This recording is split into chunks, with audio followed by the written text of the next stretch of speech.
தனியார் நீங்க எப்படி பாக்குறீங்க இதுல இறங்கி வந்திருக்கிறாரு ஓபிஎஸ் அப்படின்னு எடுத்துக்க முடியுமா, அல்லது புது வியூகத்தோட அடுத்த பயணத்தை தொடங்குறாரு அப்படின்னு பார்க்க முடியுமா, அல்லது என்டிஏ கூட்டணியில் இருக்கிறோமா இல்லையான்னு தெரிகிற இந்த குழப்பம் இருக்குது, அதிமுகவுக்குள்ளேயும் போகணுன்ற ஆசை இருக்கு அப்படின்றப்போ தன்னுடைய இருப்பை தக்க வச்சுக்கிறதுக்காக ஒரு சென்சேஷனல் நியூஸை கிரியேட் பண்றாரா ஓபிஎஸ்?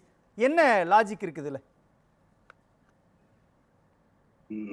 நல்ல துவக்கத்திலேயே கேட்டீங்க. அதாவது என்டிஏ வழியாவது எங்க அண்ணன் ஓபிஎஸ் தொடர்கிறாரான்னு தெரியல. அவர்கிட்டயே வினா எழுப்புறது, அந்த வினாவுக்கும் அவரு தொடர்கிறோம் அல்லது இல்லைன்னு பதில் சொல்லல. இன்னும் காலம் இருக்கு, 8 மாதம் இருக்குன்னு சொல்லிட்டாங்க. இந்த நெருக்கடி எல்லாம் இப்ப நாங்க இங்க ரவீந்திரன் துரைசாமி எல்லாம் எவ்வளவோ அண்ணன் ஓபிஎஸ் தரப்புல இருக்கிற நியாயம், அவரு அண்ணா திராவிட முன்னேற்ற கழகத்தில் ஆற்றிய பங்கு, அவர் செய்த தியாகம், இதுல இருந்து அவர் முழுமையாக வெளியேற்றப்பட்டிருக்க கூடாது. அவர் அண்ணா திராவிட முன்னேற்ற கழகத்தில் உரிய அதிகாரத்தை பெற்று அதிமுகவை வலிமைப்படுத்த வேண்டும் அப்படிங்கிறதுல நாங்க தொடர்ந்து வெளியிருந்து எவ்வளவு வலிமையா ஆதரவு தர முடியுமோ தொடர்ந்து நாங்க எங்க ஆதரவையும் அந்த நியாயமான அந்த சூழலையும் நாங்க தொடர்ந்து வலியுறுத்திட்டு தான் வர்றோம். ஆனாலும் இப்ப இருக்கிற வரைக்கும் ஆனால் ஓபிஎஸ் பொறுத்தவரைக்கும் இப்ப கொஞ்ச நாள் ரொம்ப அமைதியா இருந்தாரு. இப்ப இன்னைக்கும் நீங்க ஒரு நிகழ்ச்சி, அதாவது அதிமுக உரிமை மீட்பு குழு அந்த கூட்டத்திலையும் ஒரு சரியான தீர்க்கமான முடிவெடுக்க முடியாம ஒரு தடுமாற்றத்தை பார்த்தேன். அதே மாதிரி நீங்க ஊடகவியலாளர் சந்திப்பிலையும் எந்த கேள்விக்கும் பதில் சொல்லாம ஒரு வழக்கம் போல ஆண்டவன் பார்த்துக்குவான், ஆண்டவன் முடிவெடுப்பான்னு ரஜினி சொன்ன மாதிரி தான் அண்ணன் ஓபிஎஸ் சொல்றாரு. அதுதான் இப்ப ஒரு பெரிய தடுமாற்றம். இப்ப ஒரு மாபெரும் பெரிய தலைவர், இன்னும் சொல்ல போனா இபிஎஸ் விட எடப்பாடியை விட அரசியலில் ஒரு மூத்த 3 முறை முதல்வர் பொறுப்பை அலங்கரித்த புரட்சி தலைவி அம்மாவின் பெருநம்பிக்கை பெற்று பெரிய அளவில் எந்த நெருக்கடிக்கும் அரசியல் சர்ச்சைகளிலும் சிக்காமல் தன்னுடைய அரசியல் வாழ்வை அதிமுகவுக்கு அர்ப்பணித்த ஒரு மிகச்சிறந்த நிர்வாகி தான், தலைவர் தான் அண்ணன் ஓபிஎஸ். ஆனா அண்ணா திராவிட முன்னேற்ற கழகத்தில் தனக்கான பங்கு நிராகரிக்கப்பட்டு வெளியேற்றப்பட்ட பிறகு அதிமுகவை மீட்பதற்கு அல்லது தன் உரிய பங்கை நிலைநிறுத்திக் கொள்வதற்கு அவர் வீரியமாக உறுதியாக களத்தில் இருக்க வேண்டும் என்று நாங்க விரும்புறோம். அதாவது அந்த தொண்டர்கள் விரும்புகிறார்கள். அல்லது இன்னும் சொல்ல போனா வெளிப்படையா சொன்னா நம்ம தென் மாவட்டத்துல ஒரு நம்ம முக்குளத்து சமூகத்துல நமக்குரிய பங்கு சின்னமா அளவுல ஒரு வலிமையாக உறுதியா இருந்தோம். சின்னமாவும் இப்போ அமைதியாயிட்டாங்க.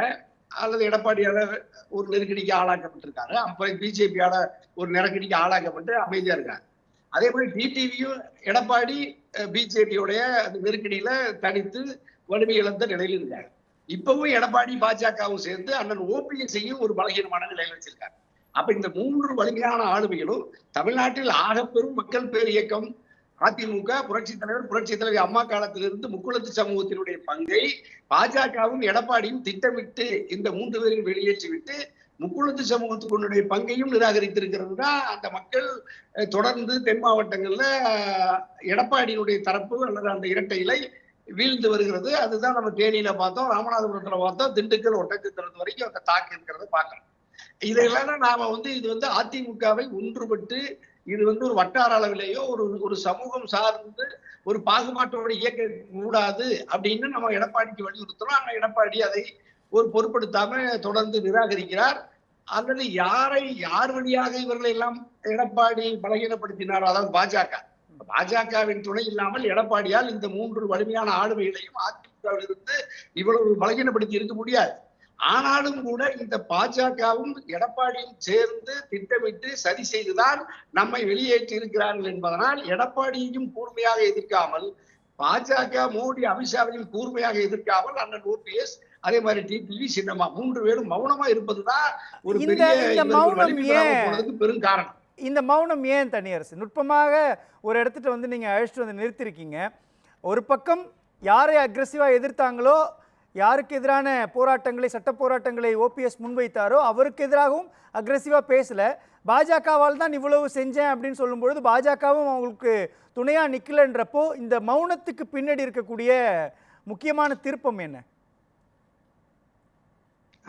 இந்த மௌனம் கூடாதுன்னு நாங்க வலிமையா வலியுறுத்துறோம். அதாவது நம்ம இந்த சமூகத்தால் நம்ம ஒரு பாரம்பரியம் உள்ள ஒரு அறிவும் வீரமும் தியாகமும் யாருக்கும் அஞ்சாமல் தன் கருத்தை தன் நிலையை வெளிப்படுத்துகிற தாய் தமிழ் சமூகத்தின் ஒரு மூல சமூகமா இருக்கிற முக்குளத்து சமூகத்திலிருந்து வேலுநாச்சியாரும் பேரரசியார் வேலுநாச்சியாரும் ஐயா புலித்தேவனும் மருது சகோதரர்களும் பசுமன் முத்துராமலிங்க தேவரையா வம்சத்திலிருந்து வந்து நாம் ஒரு வடநாட்டு இந்தி கட்சிக்காரர்களிடத்திலோ அல்லது எடப்பாடியிடமோ நாம் நமக்கான உரிமையை தனக்கான உரிமையை பங்கை பெறுவதற்கு கூட நாம் ஏன் தயங்க வேண்டும்?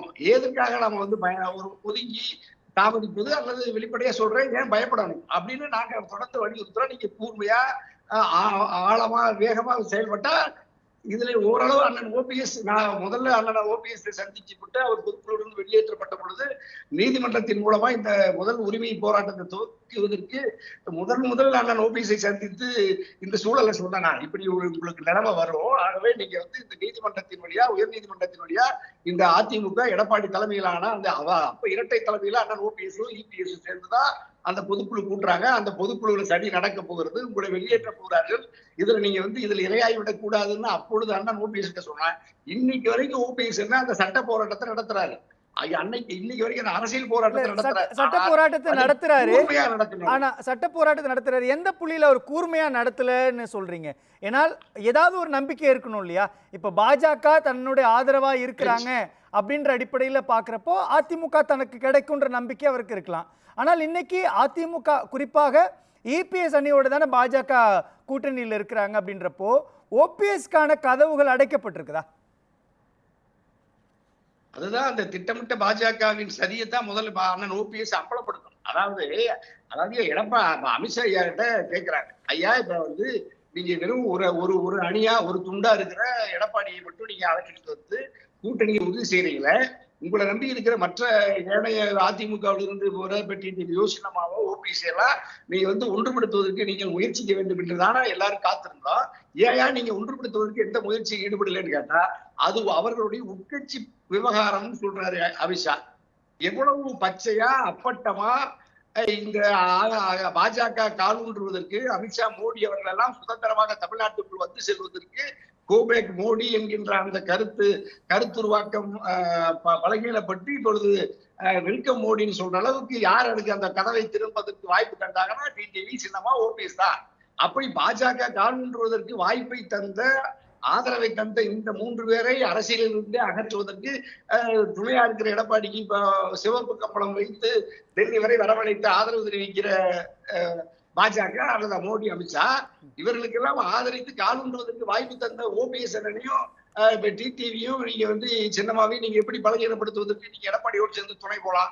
ஆகவே எடப்பாடியை விட இதுல பெரும் குற்றத்தை இதுல எப்படி திருமதி சசிகலாவையோ அல்லது டிடிவி தினகரனையோ பாஜக துரோகம் பண்ணியிருக்கிறாங்கன்னு எடுத்துக்க முடியும்? 2021 சட்டமன்ற தேர்தலில் அதிமுக கூட பாஜக கூட்டணியில் இருக்கிறப்போ ஓபிஎஸ் கூட நீங்க வெற்றிக்கு உதவியவர் அப்படின்னு சொல்லலாம்.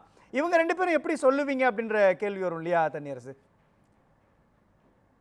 இல்லையா, இப்ப அண்ணா திராவிட முன்னேற்ற கழகத்தை வலிமைப்படுத்த வேண்டும் என்று பாஜக விரும்பினால் அண்ணா திராவிட முன்னேற்ற கழகத்தின் அதனுடைய வாக்கு தொகுப்பு தான் டிடிவியோடைய தொகுப்பு. அண்ணா திராவிட முன்னேற்ற கழகத்தினுடைய நிர்வாகிகள் தான் 100 விழுக்காடு பேர் டிடிவி உட்பட டிடிவியில் இருக்கிற அமமுகவில் இருக்கிற அனைத்து பேரும் பச்சையாக புரட்சி தலைவர் அம்மாவினுடைய பக்தர்கள் தான், அவங்க ஆதரவாளர்கள் தான், அந்த வாக்கு தான். ஆகவே அது ஒரு துண்டாக வெளியேறுவதை அதை ஒழுங்குபடுத்துவதற்கு அமித்ஷாவோ மோடியோ முயன்றால் டிடிவியோ அல்லது இபிஎஸோ டிடிவியோ ஓபிஎஸோ சின்னமாவோ என்ன செஞ்ச முடியும்? ஆகவே நம்ம எல்லாரும் என்ன எதிர்பார்த்தோம், ஓரளவுக்கு நீங்க பாஜக உள்ள வந்துட்டீங்க, பரவாயில்ல. ஆனா நீங்க வந்த பிறகு நீங்கள் வலிமையாக கால் ஊன்றி விட்டு யாருன்றே தெரியாத அண்ணாமலையை எல்லாம் தமிழ்நாட்டுடைய பெரிய சூப்பர் ஸ்டார் ஆகிட்டு ஏற்கனவே சூப்பர் ஸ்டாரா இருந்த ஓபிஎஸ் டிடிவியை சின்னமா நீங்க எப்படி நீங்க அவங்கள அரசியல் இருந்து அந்த இதுல இருந்து விவாதத்துல இருந்து வெளியேற்றுகிற அளவுக்கு உங்களுடைய துணை இல்லாமல், உங்களுடைய வருமான வரித்துறையோ உங்களுடைய அமலாக்க பிரிவோ இல்லாம இது எப்படி சாத்தியமா இருக்கு? உங்க தேர்தல் ஆணையமோ நீதிமன்ற வழக்குகள் அதுல தொடர்ந்து ஏற்பட்டிருக்கிற பின்னடைவு இதைதானே. அப்ப நீங்க எடப்பாடி பாஜக அந்த முடிவுக்கு வந்துட்டாங்களா? அதை பாதுகாக்கிற பாஜக அந்த முடிவுக்கு வந்துட்டாங்களா? டிடிவி தினகரன் சசிகலா ஓபிஎஸ் இல்லாமல் இபிஎஸ் ஆதரவோடு மட்டுமே நம்ம தமிழ்நாட்டுக்குள்ள அரசியல் களத்தில் இறங்கலாம் அப்படின்ற புள்ளியை நோக்கி பாஜக வந்துருச்சா? இந்த வெளிப்பாடு தான் விஜய் கருத்தை ஆதரித்து ஓபிஎஸ் பேசுறதுக்கும் நாளைக்கு விஜய் ஓபிஎஸ் அப்படின்ற ஒரு கூட்டணி அமைப்பதற்கான முகாந்திரம் உருவாக்குமா? அதுவுமே பாஜகவோட கருத்து இல்லாம விருப்பம் இல்லாம அண்ணன் ஓபிஎஸ் அந்த முடிவே எடுக்க மாட்டார். நாங்க என்ன நினைக்கிறோம்னா, நீங்க பாஜகவை எடப்பாடிய யாரை வேண்டுமானாலும் எதிர்த்து களத்தில் நான் தான் உண்மையான அதிமுக, நான் தான் புரட்சி தலைவி அம்மாவினுடைய வாரிசு, அதாவது நாங்கள், நீங்க டிடிவி சின்னமாவும் சேர்த்துங்க. இப்ப நீங்க மாநாட்டு கலைஞர்களா சொல்றோம்ல, நாங்க தான் உண்மையான அதிமுக, நாங்க 3 பேரும் சொல்றோம், 2 கோடி தொண்டர்களே அணியமாகுங்க, நம்ம இப்ப பாஜகவுக்கு அல்லது எடப்பாடிக்கு அல்லது கூட்டணி ஆட்சி என்கின்ற அளவுக்கு ஒரு தாழ்வு நிலைக்கு நம்மை கொண்டு வந்து நிறுத்தி இருப்பது ஒரு சதி, ஒரு சித்தாந்த சிதைவு. இவ்வளவு காலம் நாம இதற்கு அனுமதித்து விட்டோம், இனி நாங்கள் அனுமதிக்க மாட்டோம். திராவிட முன்னேற்ற கழகத்தையும் ஆட்சியிலிருந்து அகற்ற வேண்டும் என்றால், வடநாட்டு பாஜக இங்கு காலூன்றாமல் தடுக்க வேண்டும் என்றால், அண்ணா திராவிட முன்னேற்ற கழகம் வலிமை பெற வேண்டும். அதற்கு நம்ம ஓரணியை திரட்ட வேண்டும். கட்சியினரே எங்களுக்கு ஆதரவு தரணும்னு நீங்க கட்சிக்கு முதல்ல அறைகோல் விடுக்கணும். தமிழ்நாட்டில் இருக்கிற 8 கோடி நாட்டு மக்களுக்கு நீங்க அறைகோல் விடுக்கணும். விஜயெல்லாம் மறுபடியும் நீங்க வந்தா சேர்த்துக்கலாம். நீங்க இவங்க தலைமையில் ஒரு கூட்டணி அமைங்க, ஓபிஎஸ்ஓ சின்னமாவோ டிடிவியோ, நீங்க இந்த அணுகி ஒரு தலைமையில் இருந்தா நீங்க அதுல விஜயை சேர்த்துக்கலாம். தமிழ்நாட்டில் இருக்கிற யாரு வந்தாலும் சேர்த்துக்கங்க. நீங்க அதுல எந்த கட்சி, இப்ப நீங்க தான் ஒரு மதசார்பற்ற கூட்டணியா வர போறீங்க. இப்ப பாஜகவை எதிர்த்து விட்டு திமுகவை எதிர்த்து விட்டு மத்திய அரசு மாநில அரசு தமிழ்நாட்டிற்கு வஞ்சிக்கிறது, துரோகம் செய்கிறது. அண்ணா திராவிட முன்னேற்ற கழகத்தினுடைய புரட்சி தலைவர் அம்மாவுடைய ஆட்சியை தமிழ்நாட்டில் மீண்டும் நிலைநிறுத்துவதற்கு என் 8 கோடி தமிழ்நாட்டு வாக்காளர் பெருமக்களே, புரட்சி இரட்டை இலை சின்னத்திற்கு, அதாவது சின்னமா டிடிவி ஓபிஎஸ்க்கு நீங்க வாக்களிக்கணும்னு கேளுங்க. மக்கள் வாக்களிக்க போறாங்க. ஏன் நீங்க எடப்பாடிக்கு வாக்களிக்க கூடாது, ஸ்டாலினுக்கு வாக்களிக்க கூடாது, அல்லது மோடிக்கு வாக்களிக்க கூடாதுன்னு சொல்லணும்ல. இதுலதான் இப்ப இந்த நெருக்கடி. இப்ப இங்க 3 பேருமே பாஜகவை குறித்து வாயை திறக்க மாட்டாங்க. எடப்பாடி குறித்தும் வாய் திறக்க கூடாதுன்னு எங்க அண்ணன் ஓபிஎஸ் இன்னைக்கு சொல்லிட்டாரு. அவங்க யார் எப்படி, இப்ப நீங்க யாரு தொண்டர்களோ அரசியல் கட்சி நிர்வாகிகளோ நம்மை நம்பி எப்படி வருவாங்க? அதாவது இப்ப நீங்க சாமியாரெல்லாம் உறக்க பேசுறத பாக்கணும். மடாதிபதிகள் எல்லாம் அரசியல் பேசுறாங்க. மதுரை ஆதினா அமித்ஷா வந்தாருன்னா சாமி வச்சுக்கிட்டு நடுத்தருவில் வாசிபரணி வைக்கிற கிளை செயலாளர் நிக்கிற காலத்துல இவ்வளவு பெரிய ஒரு கட்சியினுடைய பொதுச் செயலாளர் எப்படி பேசணும்? இதெல்லாம் இன்னும் வலிமையா நீங்க என்ன நம்ம என்னத்தை சொல்றது? மடமையடா அஞ்சாமை திராவிடர் உடமையடான்னு சொன்ன கட்சி, சொன்ன தலைவர் புரட்சி தலைவர். அதெல்லாம் நீங்க எங்க ஓபிஎஸ் புலித்தேவனை போல, மது செல்வர்களை போல, வேலுநாச்சியாரை போல களத்துக்கு எங்க சினிமா வரணும் அப்படின்னு நாங்க நாட்டு மக்கள் எதிர்பார்க்கறாங்க. கட்சி அப்படி வலிமையா வரணும்னு எதிர்பார்க்கிறோம். ஆனா நீங்க வராம இருக்கிறது தான் மக்களுக்கு கோபமா தவிர வந்துட்டீங்களேன்னு யாருக்கும் வருத்தம் இல்லை. ஆகவே இன்னும் வலிமையா, கூர்மையா, உறுதியா எங்க ஓபிஎஸ் டிடிவியோ சின்னமாவோ களத்துக்கு வரணும் அப்படின்னு நம்ம விரும்புறோம். ஆனா பாஜக இப்ப அமலாக்க பிரிவை காட்டி மிரட்டுகிறது, வருமான வரித்துறையை காட்டி மிரட்டுகிறது பரவாயில்ல. ஏன்னா பீகார் செயல ரொம்ப சிரமம் தான். டிடிவி எல்லாம் கஷ்டப்பட்டுதான் வெளியே வந்தாங்க. இப்ப அமித்ஷா வாழ்க, அண்ணாமலை வாழ்கன்னு எங்க டிடிவி சொல்றாருன்னு என்ன காரணம்? ஜெயிலு சொத்த சக்தி முறை இவ்வளவு அடக்குமுறை கரெக்டா. அதே மாதிரி திட்டமிட்டு முக்குளத்து சமூகத்தை சேர்ந்த அண்ணா திராவிட முன்னேற்ற கழகத்துடைய நட்சத்திர தலைமைகளை மட்டும் இவ்வளவு இப்படி திட்டமிட்டு சிதைக்கிற பாஜக ஏட எடப்பாடி அணியை கை வைக்கிறது இல்ல. விஜய் மேல கை வைக்கல, யாரையுமே கை வைக்கிறது இல்ல. விஜய் உட்பட தங்க தாம்பாளத்துல வச்சு பாஜக அழைச்சிட்டு போகுது. அதுதான் இந்த நெருக்கடி எல்லாம் இந்த இப்படி ஒரு சிக்கல் வந்ததுக்கு. ஆகவே அண்ணன் ஓபிஎஸ் இன்னும் நீடியமா களத்துக்கு வரணும்னு மதுரை மாநாட்டிலேயாவது இந்த பிரகடனப்படுத்தணும்னு நாங்க விரும்புறோம். பேசலாம்.